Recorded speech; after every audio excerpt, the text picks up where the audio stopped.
Welcome back. Yeah, welcome back to the second part of this whole product photography experiment. Now, if you're just catching on to this video, I'm going to link the first part of the video down here in the description or somewhere up here so that you can watch that, because honestly, if you watch this today, you're probably not going to really understand how I got this shot and what I used to get it. So with that being said, let's go ahead and roll the intro and get right into it.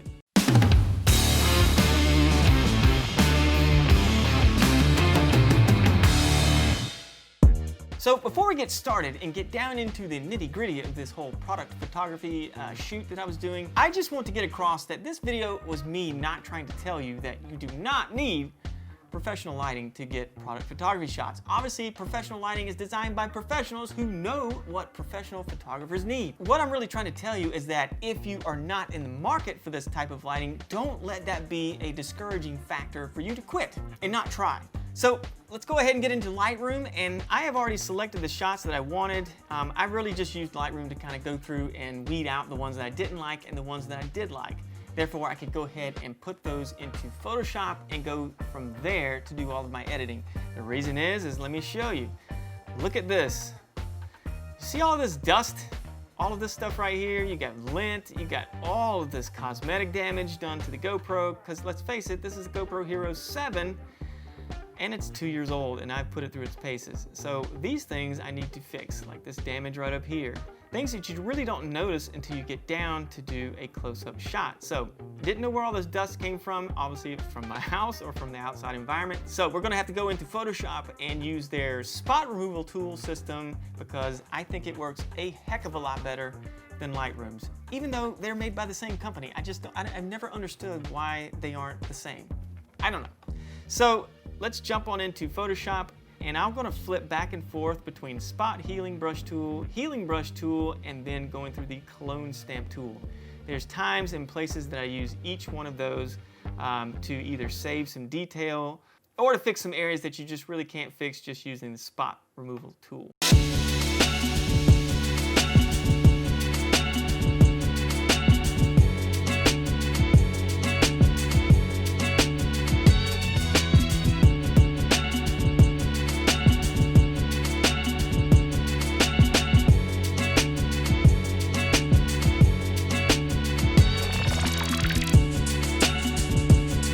So for things like this, where you start getting a smearage of colors and just some crazy arbitrary things going on, I use the Healing Brush tool instead of the Spot Removal tool, because it actually will kind of put some of the grain back in there and fix some of those areas.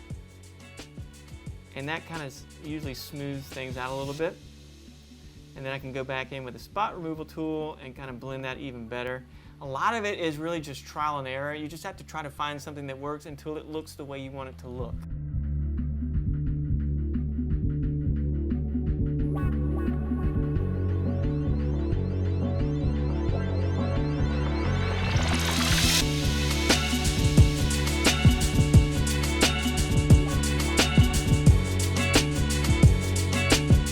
Okay, so for this type of cosmetic damage, I'm going to use the Clone Stamp tool. I personally feel like that's going to be the only way I'm going to get a clean edge to fix this type of problem. In the past, if you get close to an edge and you're using the Healing Brush or the Spot Removal tool, it tends to give out this blur, this kind of weird anomaly that goes on, and it just isn't going to work.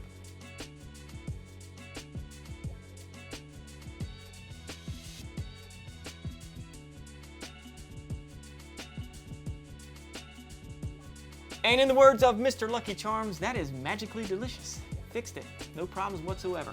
All right, so the next part of this process that I'm gonna do is I'm gonna go around using the pen tool, not this one, but the one in Photoshop, and I'm going to outline the entire GoPro with that to make my selection. Now, I've already done the backside photo of the GoPro, and I tried to use the quick selection tool. It didn't work. It was chaotic. It was going all over the place. It just could not find a good solid edge. So I ended up having to use the pen tool, and I'm going to show you how I did that and do it kind of quickly.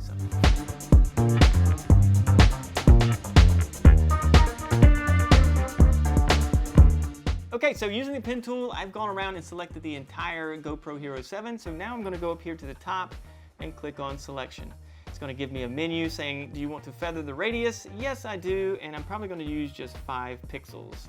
And that kind of creates a smoother edge. so that it doesn't look really rough. We hit OK, and then we've got our selection. So from there, I'm going to go up to, I believe, select, yes, select, and then do a select and mask. This is going to allow me to kind of refine the edges, and you can look right here. It did a nice little 5-pixel feathering around the entire thing, but we can actually change that just a little bit, going here to like edge detection, contrast feather, and kind of bring it in and out a little bit. And then I'm going to show you the little trick that I did once I did that. That's a lot of dids. Anyway, you get the point. After I finish this, I'm going to show you the little trick that I did to kind of smooth it out even better and fix it a little bit more. I'm going to add a little contrast. You can tell when you add, you can see the edge here as it gets really crispy, but sometimes when it's too crispy, it just doesn't look real. So I may leave it about 20%. I don't need to feather it anymore. It's already feathered enough. And I'm not terribly disappointed with the edge detection, so let's bring this in just a little bit, like 3 pixels is good enough, I think. Yeah, I think that'll be good. There's nothing really else that I need to do here, I don't believe. So I'm gonna go ahead and click OK, but I wanna make sure that I'm down here on the output settings. I'm going to output this as a new layer so that I have this thing. So looking at it just one last time, I think that's what I'm going to do. So let's go ahead and do that. And I am recording, thank God. So output, here we go, hit OK. And that did not freaking work. All right, so let me start back over. What am I doing wrong?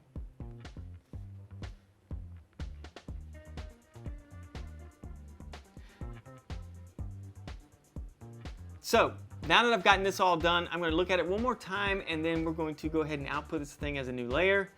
And I'm going to output and select new layer right here and click OK. Boom, I've got my new layer, and this is the original, as you can see. Let's turn this back on. That's the original. This is my new layer. I've got everything cut out. Now, as I zoom in on this thing, you're going to kind of notice that the edges look kind of rough. There's some areas right in here that look kind of bad that I'm going to try to fix. And there's some areas right here that aren't really smooth. It looks cut out, right? You don't want it to look cut out. I want it to look like it was taken, you know, in this empty space. So what I'm going to try to do from there is I'm going to do a mask, and I'm going to click this button right here. It says add a layer mask.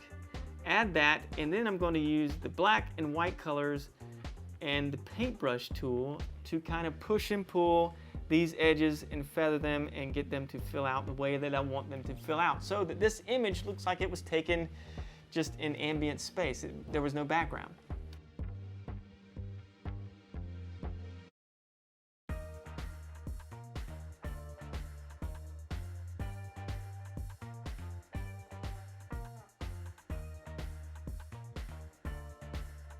All right, so we're almost done, and I have already done the backside photo of the GoPro and put it on top of a background image that I got from a free wallpapers website. So I went online, found something free with the colors that I wanted, and I've already dumped that on there. So let's go ahead and drag this on top of the other image that I've already done. I believe it's this one here. Yep, there we go. Pop that on there, and let's zoom in on this a little bit because it's too small. There we go. All right, now, I really like this. Now, one thing I did with the background, if you can see, well, you can't see because I've already done it, is that this image in the beginning did not have a gradient. And I added a gradient to it because it really needed it. It was just too much bright color for these two images, and they all kind of mixed in together. I want a little bit of contrast and a little bit of depth, so I put in kind of a side angled gradient using the gradient tool right, oh crap, using the gradient tool right here. That's what I did. I just drew a line this way diagonal, and that's what I got. So I think that came out really well. I like these images. I think this looks good. The only other thing that you possibly could probably do would be just kind of sit here and play around with this and compose it the right way, and then add some call to action text, maybe a logo, whatever you wanted to do to kind of fill out this ad or just these images in their entirety. Okay, let's rehash what we've done, oh my gosh, for the past 2 videos. So the first video, I ended up getting some trash can liners as diffusers over some work lights that I've gotten from, I think, Walmart, I believe. And then some LED bulbs I believe I got from Lowe's. They're real cheap. Everything was very inexpensive. I think 20 bucks in the whole package itself. I used those lights to create a product shot, or I was attempting to do so. And I used my old GoPro Hero 7 as the subject. And I used a piece of old black poster board, cardboard, whatever you want to call it, to create this kind of infinity depth of backdrop, is what I like to call it. I don't know if that's the proper word or not, but that's what I did.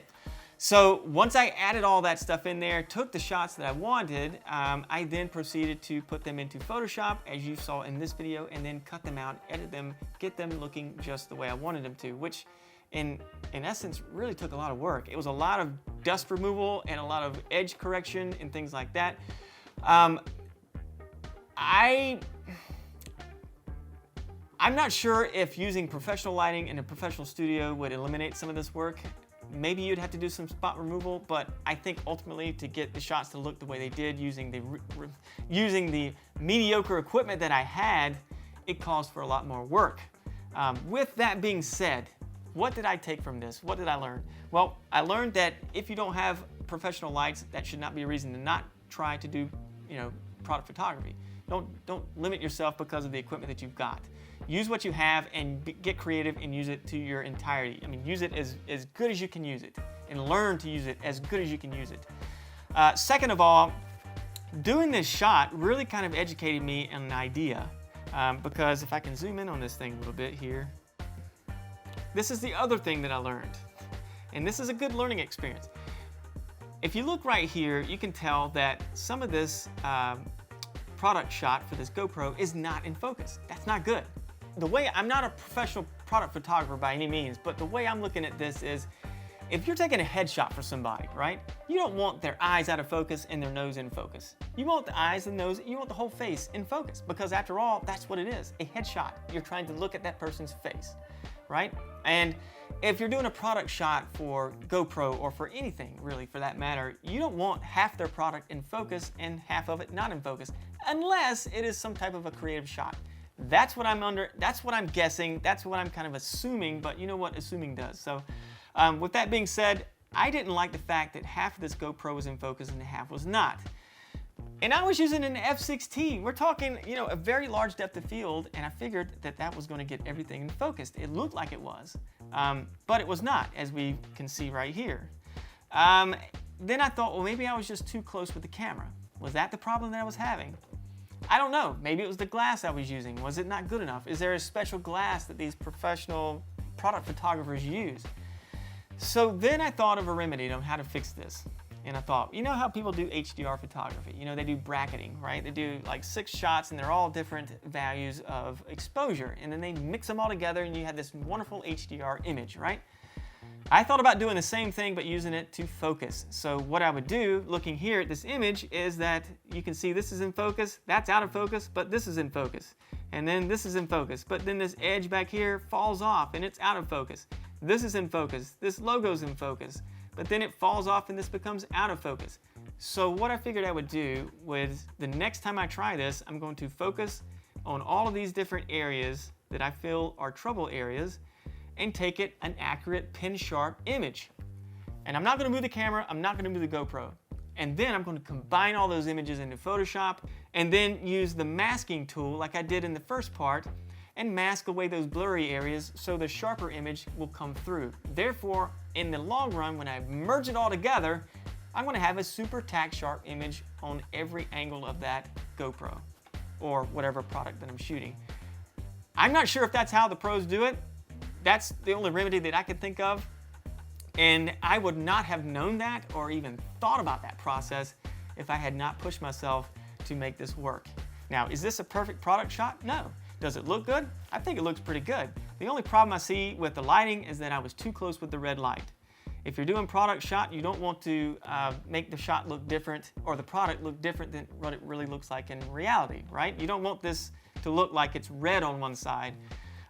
So I could have pulled that light away, or had I had a professional lighting system, I could have diffused it a lot better. and had better fall off with that light. So honestly, it's not bad for what kind of mediocre equipment that I was using, and I'm pretty proud of what I've done. And I've learned a lot from it to be better the next time I do it. And that is what this whole video was about, is to teach you to push yourself to the ultimate limit, because ultimately that's going to make you a better photographer. Now, with that being said, that's going to end this video. And I want to know if you like this type of video. If you do, give me a like and a thumbs up. If you do not, go ahead and give me the thumbs down so I know and I won't make any more of these things again. But if you want to continue seeing videos like this, or you like the kind of videos that I produce, go ahead and hit the subscribe button and yeah, hit the bell so you'll know when I post again. And I will see you when I come back.